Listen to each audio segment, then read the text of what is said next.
So today we're going to do the handover video on this Swift Select 122. We're going to start on the outside and then we're going to move on to the inside. So firstly, if we come over to the passenger side and open up the passenger door, you'll notice right beside there you've got your fill-up points for your diesel. So your diesel simply goes into there.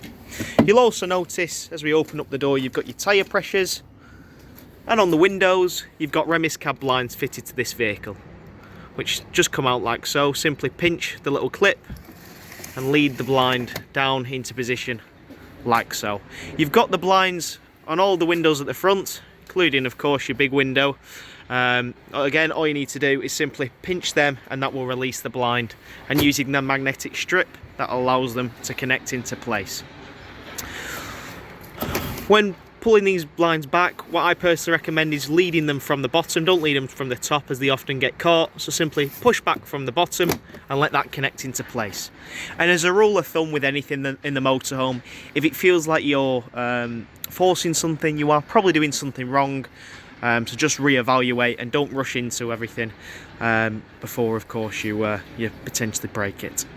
Now on the passenger side you can see that you've got your bonnet release catch.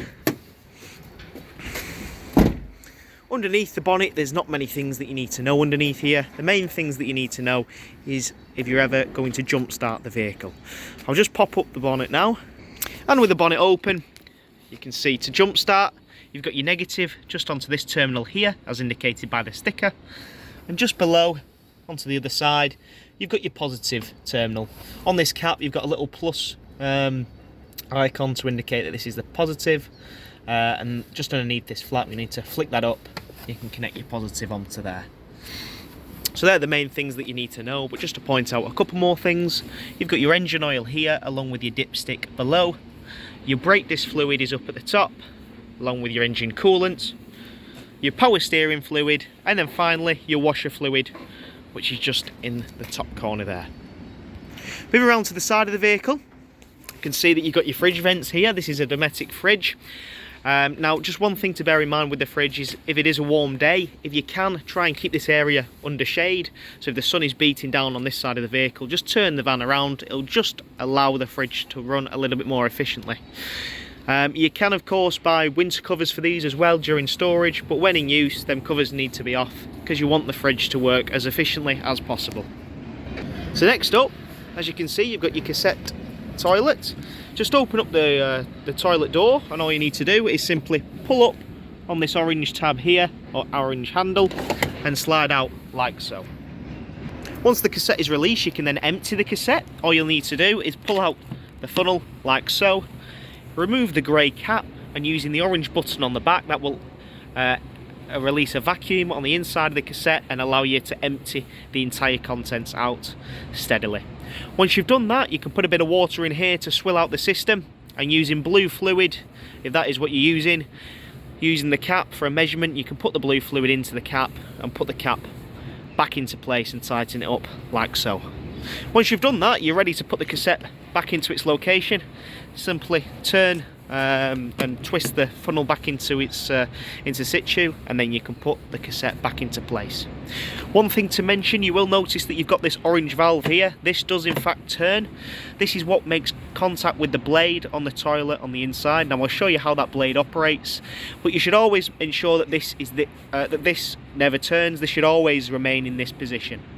Now before you remove the cassette, I always tell people to always check that you've got the blade closed, because if the blade is open, this will in essence be open and turned, and then when you go to remove the cassette it could potentially jam and break. So always ensure that that blade is closed, and the same goes for this. Make sure that this is always in this position. You should never need to turn that. Always keep it in this position for when you're putting the cassette in and out. And as I say, I'll show you how that blade operates when we're on the inside of the vehicle. So whilst we're here, once the cassette's back in, simply slide it into position. You can see that that handle just locks into there, allowing the cassette to be firm in place for when you're travelling. So moving away from the cassette locker, you can see that you've got our drain down points here, and this is your waste drain down point as indicated by the sticker, and this is your first drain down point that we've got to. You've three main drain down points in the vehicle. You've got your wastewater drain down point, your freshwater drain down point, which is on the other side, again external, and then you've got your boiler drain down point, which is on the inside of the vehicle. Now your drain down points are really important. You should always drain your tanks down when you're not using the vehicle, because it will, one, get you in the habit of having them drained down, but two, it'll ensure that nothing is sitting in, or no water is sitting in the vehicle that could potentially freeze. Now obviously the warmer months it's not too much of an issue, but like I mentioned, if you do get into the habit of having them drained down, come the winter months you'll be in the habit to have them drained, and again run no risk of having any water frozen in the system. So when you're on site and you're ready to drain down all the tanks, there'll be a big grid that you can drive over. Just line it up with your drain down point, and all you'll need to do is of course drain this down to empty the entire contents down that grid. Now as you can see with this drain down point, you've no handle or manual handle to physically drain this down or pull. What you will need is you'll need to jump on the inside of the vehicle, and using the control panel you can empty your tank. And as I say, you need to do that for when you're over a grid to drain down the entire wastewater tank. Once you've done that and you've drained down the majority of water, you can carry on and leave that tank open, because as you're travelling home, the vibrations of the road will ensure that residual water is out of the tank, and at the end of the day it's nothing harmful, it's just wastewater at the end of the day. There's no chemicals in there, so you're absolutely fine to do that.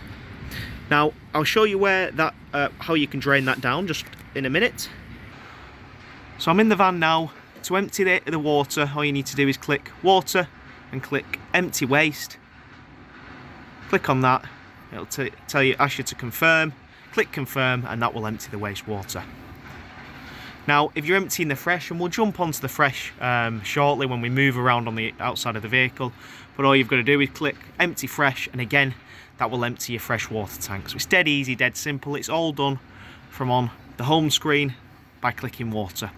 We'll delve into the home screen a little bit later on in the video. I just need to complete the outside first, but that is where you drain down your fresh and your wastewater drain down points.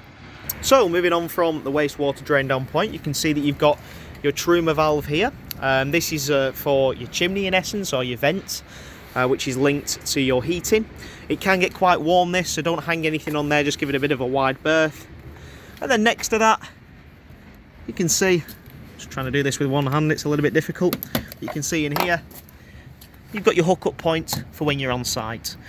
So when you're on campsite and you want 230 volt electric into the van, simply use your hookup cable to plug into there, and that will gain you 230 volt electric.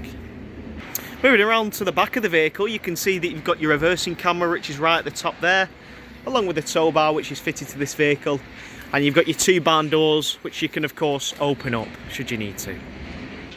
Moving on to the side of the vehicle, you can see that you've got your fill up point for your fresh water, which is just onto the side here. All you'll need to do is obviously use your key to unlock this, remove the cap and fill up with your fresh water tank. I personally recommend using a food grade hose pipe to fill up the fresh water, as that will ensure that no bacteria is building up in the tank itself.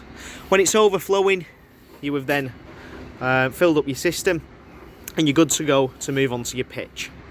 Now one thing to mention on this, I personally don't recommend drinking out of the fresh water tank. If you're drinking the water, just simply take bottled water, but of course if you're washing up or simply boiling the water, you'd be absolutely fine to obviously use the water that's in the vehicle's tank.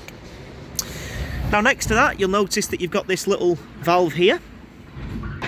So on this valve, all you'll need to do is, this is if you're connecting up to a smart site, which will allow you to give you a constant feed of fresh water into the vehicle.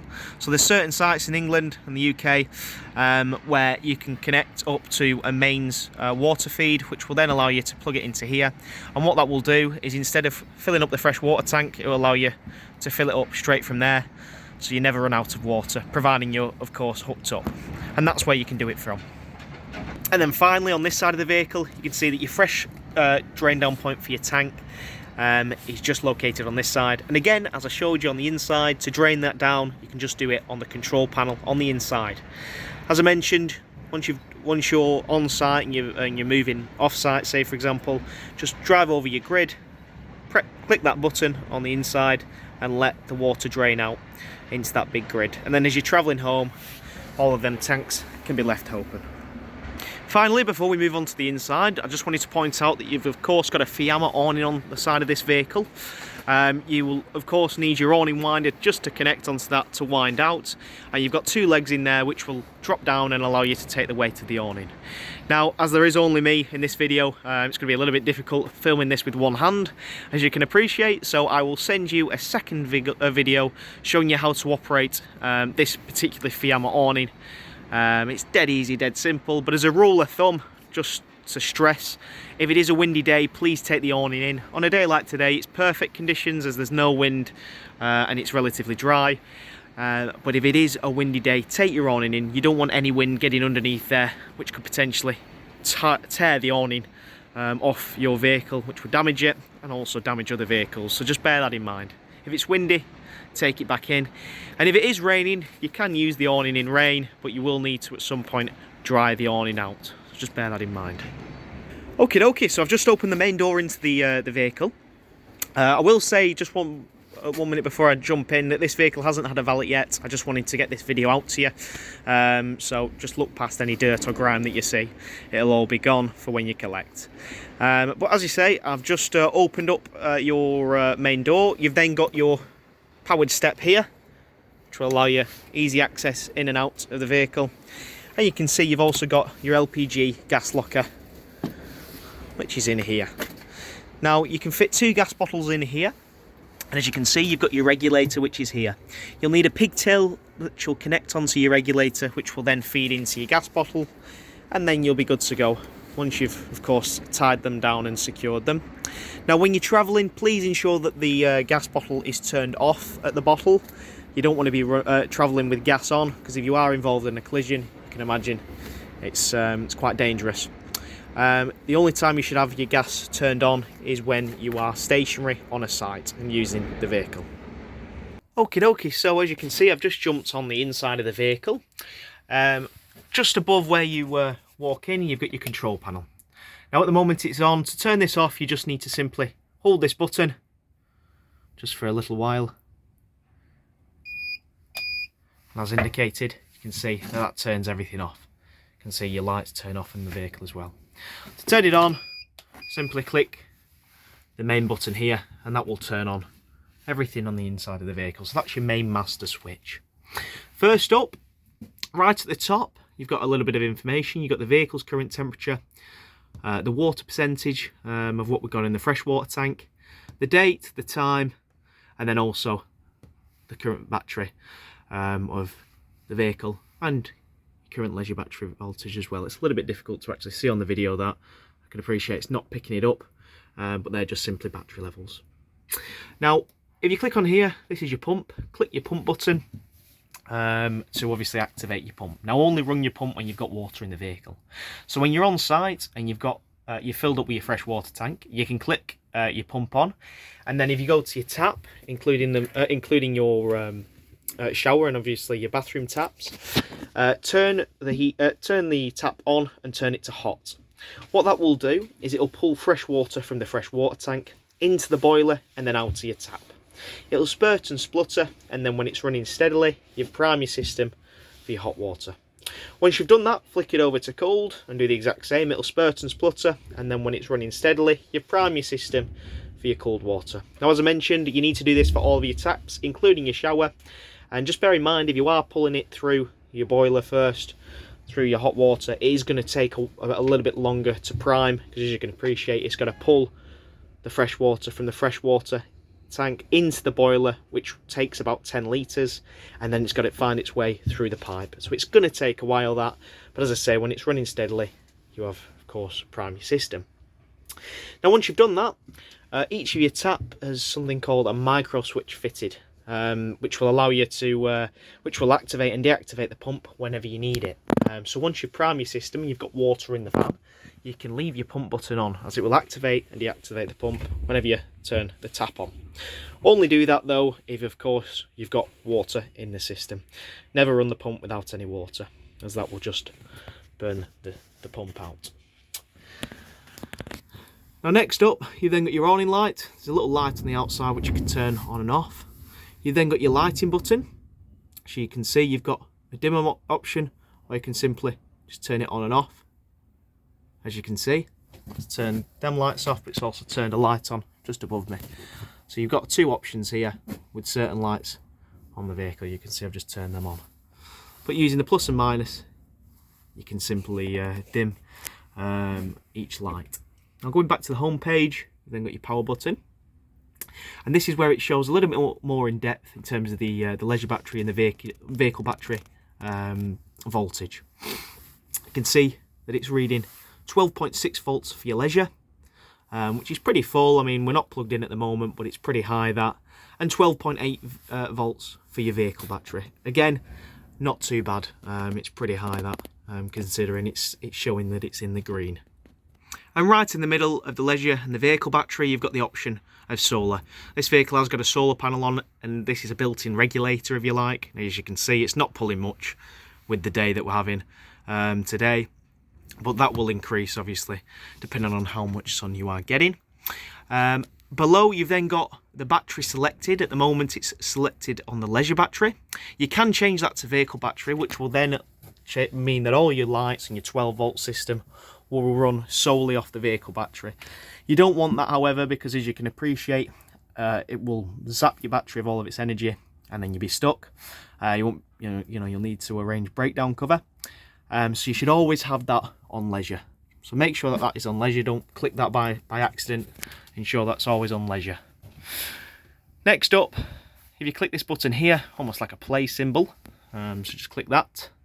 You can see that if you are hooked up to mains, you can also see the current that is pulling, just like so. Going back onto the home button, you've then got your water. Now, I've touched on this briefly. You can see that it gives you your levels for your fresh and wastewater. It then gives you your frost alerts, so if anything is potentially going to freeze. You've then got your empty your fresh and empty your waste for draining down the system, which again we have spoken about previously. If I go back into the home page, finally you've got your heating, and this will allow you to basically select what heating you are using, and also vary your temperature depending on, of course, what you are using it. Now you can see it as I've done that, it's then changed the screen on here in the setting. I personally recommend doing all your heating through this panel itself rather than using the control panel. This is a little bit better, but you can, if you want, do it all through this control panel here. So now coming out to the heating panel, if we click onto settings, this is the final thing. You can change the settings onto here, and change obviously the date and time and everything. But the main things are to know, obviously, these main application buttons here. Now on the other side, as I mentioned, this is your Truma heating panel. Now, as I mentioned, everything that this does, you can actually do through this panel here, but I personally recommend doing it through the Truma panel. It's a little bit more user-friendly, and it's a little bit more exact as well. As I say, you can do it through this if you wanted to, but I personally don't advise that. I'd say just stick to the Truma control panel itself. In the middle as well, you've also got a switch for the lights. So your control panel, all you need to do, click that on, and everything below the line is what you want to select. So I'll just let that focus. There we are. So using this little dial, you can turn the dial, and as the blinking, in essence, that's you hovering over the option. Click in to select. The first option is the vehicle heating. You can take this all the way up to 30 degrees should you want to. Click that in to select. You've then got your water heating. You can either have it on Eco, Hot or Boost. Eco is approximately 40 degrees, Hot is approximately 70 degrees, and Boost will in essence concentrate on heating the hot water rather than heating the vehicle itself. So depending on what you prefer, you can, instead of heating the vehicle itself, concentrate on heating the water. Next up, you've then got your fuel. This is really important. So you can either run the heating off gas, Mix 1, which is a mixture of gas and 1 kilowatt electric, Mix 2, which is a mixture of gas and 2 kilowatt electric, EL1, which is just 1 kilowatt electric, or EL2, which is 2 kilowatt electric. So depending on what you're fueled with on site, will determine what you use on there. So if you're on a site, 9 times out of 10 you will have it on EL2, but if you're wild camping, you'll just have it on gas. The only times you really have it on mix 1 or mix 2 is when you're on a site and you just find that the gas just needs to be used as well as the electric, just to help the electric along to get it up to temperature. Perhaps it's quite a cool day and you just think it needs a little bit more help. Next up, you've then got your fan option. So at the moment, because I've nothing selected, it's only giving the option of vents, but when you have got one of these options selected, it will then allow you to select Eco, High or Boost. Eco is obviously the fan activated, High is a more intensified version of that, and then the Boost, as I mentioned, for the water, where it concentrates on heating the water. This works vice versa, so it'll concentrate on heating the vehicle itself and stop concentrating on heating the water. So again, you've got the option. Now, I personally recommend just sticking it on high and getting both the systems up to temperature, but obviously it does depend on your situation. Next up, you've then got a timer, so you can change and set a timer for when you want the heating to kick in. Sorry, you can't really see that. Just let that control a little bit more. And then next up, as I say, you've got the clock, so you can change the time on here. Finally, you've got the reset button, which is in the settings panel. Now, there's a few other things as well, like the brightness of the screen and the language and things. The main thing that you need to know is if you're ever going to reset the system. Now, the reason why you need to reset that system is, say for example you got an error code on the control panel. The reason you'd get an error code is, say for example you've selected a fuel that you haven't got. So if I currently try to run this system off gas, as you've seen, I've no gas in the vehicle, so it will try and fuel the vehicle with gas. It'll then produce an error code because I've not got obviously any gas in the vehicle, and then when you've got that, you then need to reset it. So go into the settings, click scroll through the options, click reset. It will then say preset, and then it will initialize, it will flicker and you know and go on and off the screen, and then once it says initializing, it'll then just pop back on and it'll be ready to use again. You will need to wait 20 minutes, however, once that screen is back on to normal before you can physically run any of the systems, so just bear that in mind. Now, to turn this off, all you need to do is hold this in, and this control panel will then eventually say off, just like so, and then you'll be good to go. Now, what you need to make sure that is when you're moving off site, say for example you're running the heating off electric, instead of removing the electric, you'll then get an error code. If you do that, you need to turn the control panel off first, and then you can remove the electric to the vehicle. Because if you don't do that and you get an error code on this by just removing the fuel, when you come to use the vehicle next, you'll have an error code, which you'll then need to reset and wait, as I say, 20 minutes. Now, just one last thing on the heating system is I personally recommend, once you've on site and you've primed your system of water, and you've primed it through your hot water, turn your heating on for your water, as this boiler is going to take at least 30 to 40 minutes to heat up correctly and to a decent temperature. So if that's the first thing that you do when you're on site, it will ensure that when you come to use your heating after about 30 minutes, it will be nice and warm and up to temperature for you, and then you'll be good to go. Now, opposite the habitation area and the habitation door, you can see that you've got your Dometic fridge. So your fridge is a three-way system. To turn that on, all you need to do is click that button and that will turn everything on. Now, it's a three-way system because there's 3 ways to power it in essence. You can either run it off 12-volt leisure battery, as you can see by the icon here, gas, as indicated by the gas flame, or 230-volt electric, as indicated by the plug. So when are you going to be using them? When you're on site, you'll be using the 230-volt electric. When you're wild camping, you'll use your gas flame, and you'll use your gas. And when you're travelling, you'll use your 12-volt. Now, a lot of people think that they can run the fridge off your 12-volt system when they're wild camping. However, that isn't the case. If it was, you'd simply zap all the battery of all of its energy, as this fridge does take quite a big amount. So it just won't allow you to do that. It'll only allow you to run it off the 12-volt leisure battery when you're travelling or when the ignition is running. If the ignition's on, this vehicle has a built-in alternator which will kick in and allow power to be pulled from the vehicle battery, which will then feed the leisure battery, topping up and powering the fridge. So when you're wild camping, just gas, and when you're travelling, 12-volt electric. Now, if you do select it on one of these icons and it's incorrect, so say for example I was to select it onto your 230-volt electric and I've no 230-volt, you'll get an error on here. It'll start flashing.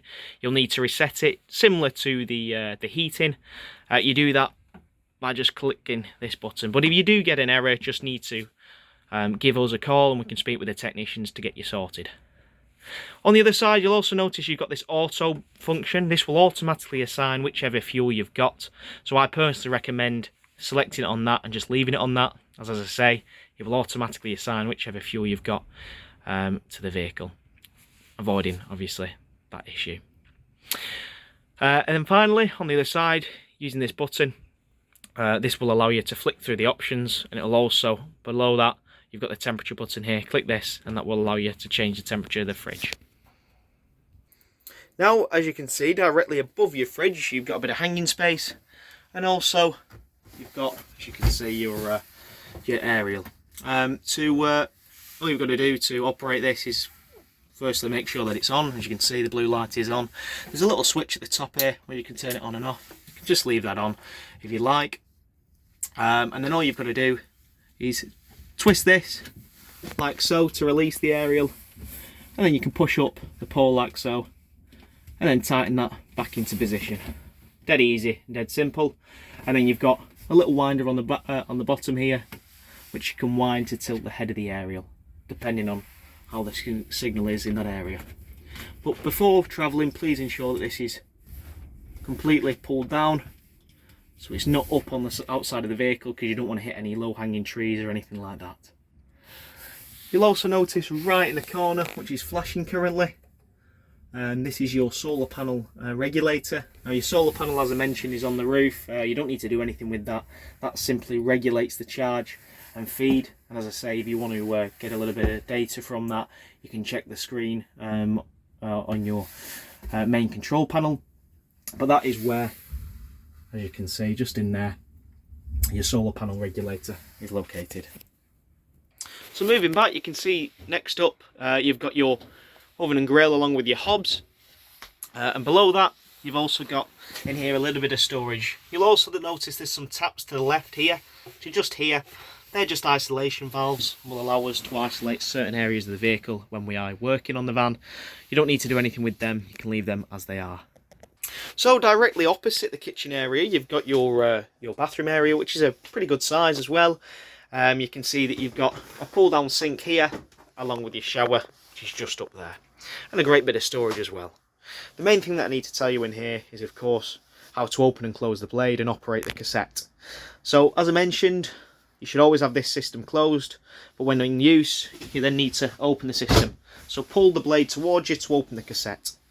That'll allow all the waste to drop into the cassette, and once you've done that, click the blue button on the top there, just on there, and that will activate the flush.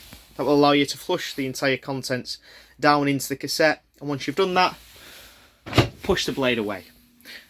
You need to do that, one, to ensure that no odours escape, but two, it will just get you into the habit of having that blade closed, so every time you come to remove the cassette, it's not getting stuck or jammed. Now, as I mentioned, your flush is just activated by that blue button there. You will need your pump on for that to operate, so just bear that in mind. But click that, and as I say, that will flush the entire system. And finally, in the back here, you've got a really good lounge. This is the great selling feature of this vehicle. The lounge is massive. Now, this area you can actually make into a bed. You can either have it as two singles, or you can make it into a big double. Now, you do that by simply pulling out each side and letting them meet in the middle, which I'll do for you now.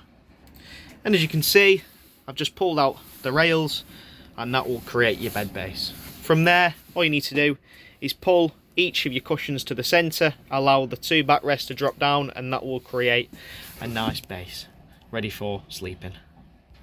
Now, underneath both of your benches, you've got a bit of storage. You've got the majority of storage underneath this one on the passenger side, but on the driver's side, you've got the location of your boiler and also your sergeant unit, which holds your fuses. I'll just lift this area open now for you and show you where they are. And just like that, you can see it gains you access underneath. Underneath here, this is your sergeant unit that I was making reference to. Your fuses are just located on this side, on the left. And your RCD breakers, if the vehicle ever trips, is just located here, so you can come to that section here. You'll also notice you've got a few buttons here. You should never need to select these. You've also got a system shutdown for if you're not using the vehicle. But I personally don't recommend using them. Just leave them as they are. Everything that you need to know is on that control panel, as I've discussed and shown you. So just ignore these buttons here.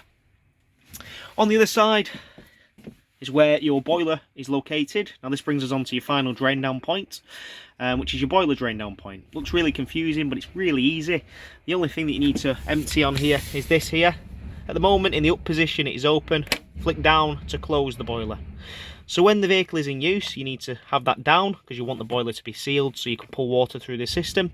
And then when you're draining this down, simply flick up the yellow valve and that will allow you to drain down the entire contents of the boiler. So again, just like your waste of fresh water, when you're on site and you're moving off and you're ready to set off home, drive over to your grid, flick this open to drain down all your water, and then simply leave that open as you're travelling home.